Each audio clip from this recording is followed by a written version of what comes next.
So the gaming industry, the economic side of things, how much they make, it hasn't been looking like totally fantastic in recent years. In fact, it's actually gone down as of very recently, kind of in the past 3 or 4 years now, but it looks like that's just going to be actually changing. Thankfully, things are kind of turning around. We've heard this a bit from some other sources, so this isn't like the first source to ever announce this. The decline kind of plateaued, I don't know, maybe about a year ago, and yeah, all of the reports have been saying that now things are kind of slightly, going up now. But on the projection side of things, it looks like things are looking pretty good. Now, this is all according to a group called the Boston Consulting Group. They released a very big, I guess you could call it like a research paper or article, basically a report on the future of gaming and the revenue. And so I have the title of it right here. Got it all in the description. The actual report, not the preview, the actual report, that is 26 pages long. It's definitely got a lot of details, a lot of statistics. I have also linked that in the description. But they do talk about the post-pandemic slump. That was the small downhill that we saw in the past few years. As I mentioned, they say that that is basically coming to a close along with 2025. They say things are going to get more upbeat going forward. They say employment and investment in the gaming sector are stabilizing. Growth is starting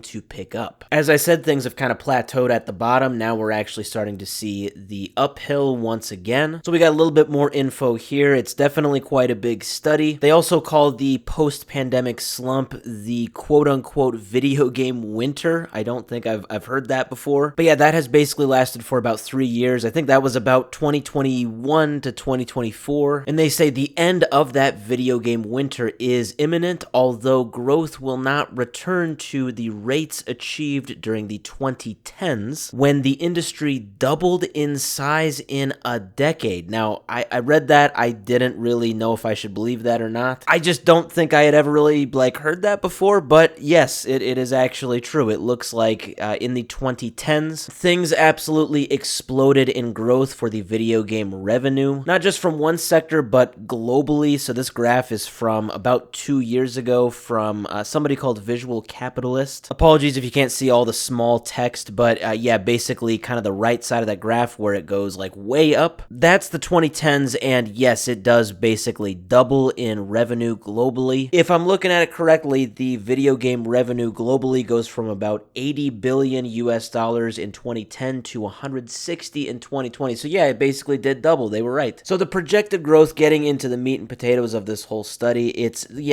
not like the 2010 growth, but it is actually still growth. It's not going to be going downhill anymore. It is going to grow. So we see this right here. There was the video game winter, as we can see kind of on the left there. It did kind of go down and then kind of plateau, but now it is slightly going up, and now going from 2025 to about 2030. It is definitely expected to grow, definitely not like a double, but still quite a bit. From about 263 billion to about 353 billion. Not a 100% growth, but maybe, I don't know, like a 30% growth, something like that. It also breaks it down on the right there, the differences in the way that people play games, the way that is projected to change over time. It's kind of the stuff we would probably expect. Streaming services are going to go up, and mobile in-app purchases are also going up. There's some other stuff on there too. Those are just kind of the ones that stuck out to me. Yeah, nothing probably too much of a surprise there. So very, very good that this video game winter seems to be coming to an end. Could be for a lot of different reasons. You can read the study if you want. Something else I just wanted to throw in here too, I thought this was very interesting, that today more than 50% of respondents' children began the digital journey, so basically began playing video games by age 5, and 77% began playing games by age 7. I'm sure that's not the end-all be-all reason why the video game industry is going to be, increasing their revenue, but that is part of it, and I did find this part on the right here very interesting too. Kind of just a side note, maybe a footnote here from what I'm talking about overall, but they asked everybody, what was your first video game you ever played? And this was for kids like today's kids, and the majority said Minecraft. Second place was the Super Mario series, and the third place was Roblox. That actually surprises me. I kind of thought Roblox would be number one. It is funny though how things change. They talked about how there is a lot of user-generated content now in these games that kids are getting into. For better or for worse, I suppose that does just probably increase the engagement for kids and just for all players that play these kinds of games with user-generated content. Anyway, that's probably just kind of a random side note relevant to the whole video. But yes, overall, the projection is very good going forward. It looks like the video game industry actually does have quite a bit to look forward to going forward.